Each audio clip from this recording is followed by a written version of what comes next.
என்ன கொழுப்பா? எங்க கிணத்துல குளிக்க வந்துட்டு எங்களே கேள்வி கேக்குறீங்களா? முதல்ல இங்கிட்டு வாங்க, நான் சீக்கிரம் குளிச்சுட்டு கிளம்பணும். தள்ளுங்க.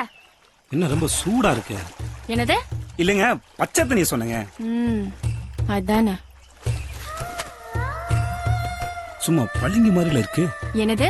மறுபடியும் தண்ணி தாங்க சொன்னேன்.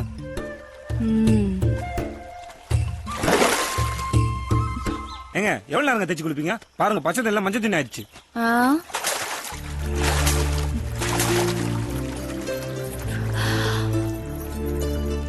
நாங்க தேய்ச்சி குளிச்சிட்டோம், மிச்சத்தை நீங்க தேய்ச்சி கொள்ளுங்க.